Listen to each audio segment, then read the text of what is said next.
La saison 6 de Game of Thrones va bientôt être diffusée sur HBO aux États-Unis et sur OCS en France. Mais bon, pourquoi leur faire de la pub? Presque tout le monde a déjà décidé de regarder la série gratuitement, au risque de recevoir un mail ou une lettre. Et aujourd'hui, on va parler des showrunners de la série. Alors, en gros, pour ceux qui savent pas, un showrunner, c'est celui qui supervise la série. C'est le big boss, quoi. Et il y a un truc que je trouve assez incompréhensible sur cette série. Tout le monde l'aime, enfin, presque tout le monde. Clairement, elle est très bien faite. Donc les showrunners sont très bons. Et pourtant, ils ne sont pas connus. Ils doivent d'ailleurs faire partie des rares showrunners de grosses séries que personne ne connaît. Joss Whedon, Vince Gilligan, Russell T Davies, Steven Moffat. Ces gars-là, il y a quand même une grosse proportion de leurs spectateurs qui les connaissent au moins de nom. Mais David Benioff et D.B. Weiss, nope! Même moi j'avais oublié leur nom. Il faut dire que George R. R. Martin leur vole la vedette. Normal, c'est l'auteur des romans dont s'inspire la série. Mais bon, chez les fans de la trilogie Le Seigneur des Anneaux, Peter Jackson est aussi connu que J.R.R. Tolkien. Alors pourquoi, dans Game of Thrones, tout le monde se fout des gens qui gèrent l'adaptation? Si on continue à digresser sur Le Seigneur des Anneaux, ça va vraiment être très long. Donc on va tout de suite aller voir ce qu'ont fait ces gars avant Game of Thrones. On va commencer par celui qui a eu la plus courte expérience dans l'audiovisuel avant Game of Thrones. Et quand on dit qu'il a une courte expérience, c'est un euphémisme. Découvrons qui est D.B. Weiss. Bon, alors je me suis renseigné sur son parcours. Il est allé sur IMDb et Allociné. Et concrètement, avant Game of Thrones, il n'a littéralement rien fait. Donc j'ai creusé un peu plus. Bon, il est allé sur Wikipédia. Il a écrit des livres, a priori deux. Le premier, sorti en 2003, s'appelle Lucky Wonder Boy, qui dans la langue de Molière se nomme Video Games. Et comme son nom français le dit, il parle d'un fan de jeux vidéo. Bon, ça veut dire qu'a priori, D.B. aime bien le monde vidéoludique. Donc on peut dire qu'il est plus ou moins geek. Ce qui est un bon point pour diriger une série de geeks. Faut partir loin quand même pour lui trouver des bons points. Et il a écrit un autre livre, qu'il n'a jamais fini. Mais a priori, il a également écrit des scénarios de films. Il a donc écrit en collaboration avec David Benioff, l'autre showrunner de la série, dont on parlera plus amplement juste après. Une adaptation du roman La Stratégie Ender qui n'aboutira jamais, même si une autre adaptation est sortie en 2013. Et il a également participé à l'écriture d'un projet de film Halo qui devait être réalisé par Neil Blomkamp, qui, lui aussi, a été abandonné. Et il aura également travaillé sur un projet de préquel de Je suis une légende, dont on n'a plus de nouvelles depuis plusieurs années. Vous le sentez le CV en or? On va passer à l'autre showrunner de la série qui a lui un CV beaucoup plus béton. Sérieusement, va vraiment falloir apprendre à jouer l'ironie. Découvrons qui est David Benioff. Il a également été auteur de romans.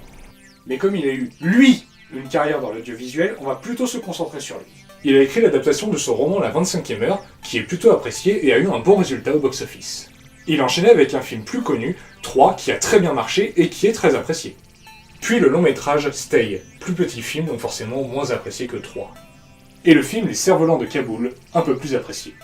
Il a ensuite co-scénarisé avec Skip Woods un film assez décrié sorti en 2009, X-Men Origins Wolverine.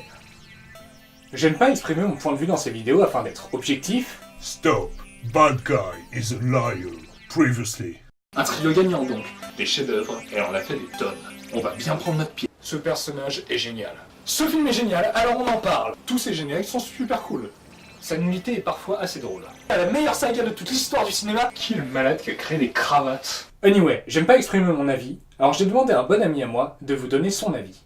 The action is good, but this movie is a piece of shit. They wrote the screenplay in 5 fucking minutes. They shut my fucking pretty mouth. They are all fucking assholes. Fortunately, because of X-Men Days of Future Past, that movie doesn't exist anymore. So now, if you want, we can talk about my own movie, which is fucking awesome. But X-Men Origins Wolverine doesn't exist anymore, so stop talking about that shit! La même année, il a scénarisé le film Brothers, qui, bien que moins connu, est plus apprécié que X-Men Origins Wolverine. Cela dit, est-ce si compliqué? Bon, au final, il a quand même un meilleur CV que D.B. Weiss, mais je ne comprends pas comment HBO a eu l'idée de les mettre à la tête de cette série. Mais force est de constater qu'au final, c'était une bonne idée, la série est de très bonne facture et connaît un immense succès. Et j'ose même pas imaginer tout ce que HBO gagnerait si les gens regardaient la série légalement. Ils auraient des budgets encore plus faramineux. Mais nul doute que le succès de la série vient avant tout des romans de George R. R. Martin que la série adapte. Par contre, j'ai cru comprendre que la série avait rattrapé son retard sur les livres. Donc désormais, la série ne pourra plus s'inspirer des romans pour avancer. Et c'est sans doute là qu'on va se rendre compte de la qualité, ou pas, des scénarios de nos deux showrunners et de leur équipe d'écriture. Croisons les doigts, mais bon, si on en croit les propos de plusieurs acteurs de la série, pas besoin de s'inquiéter. Et wait and see.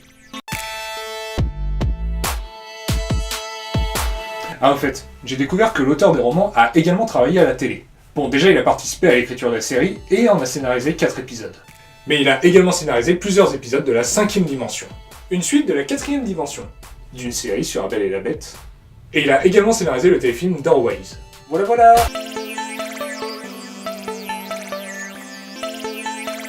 Ah et au fait, je vous ai expliqué au cours de cette vidéo ce qu'avaient fait David Benioff et D.B. Weiss avant la série, mais qu'ont-ils fait depuis sa création? Alors déjà, ils ont chacun réalisé un épisode de la série, en plus d'en être les showrunners et d'écrire la quasi-totalité des épisodes. Et ils ont tous les deux co-scénarisé un épisode de la saison 9 de Philadelphia. Voilà, c'est pas grand chose, mais showrunner une grosse série comme Game of Thrones, ça prend quand même beaucoup de temps. Ajas. Thanks for watching the video, guys. If you like it, you can... Hey, what the fuck are you doing? Well, I'm making the outro of the video. Why? Cause that's my job! In the last episode, I did it, while you just basically didn't exist. So it's my fucking job! But I'm a fucking great voiceover. And that's a job for a fucking great voiceover. Not for a little guy fully bird. Shut up, bitch! Let me do my job! Eh les gars, pourquoi vous vous engueulez? The little boy with his pre-prepared voice want to take the voice of a job. Shut up, bitch! Non mais faut arrêter les mecs. En plus là c'est trop tard. J'ai déjà balancé tous les liens pour que vous vous disputiez. Are you fucking serious? Bah yes, of course. La prochaine fois mettez-vous d'accord, il y aura pas de problème. I'm gonna kick your fucking ass. I agree with the bitch. We're gonna kill you and stuff you in a fucking chimichanga! Putain, calmez-vous les mecs!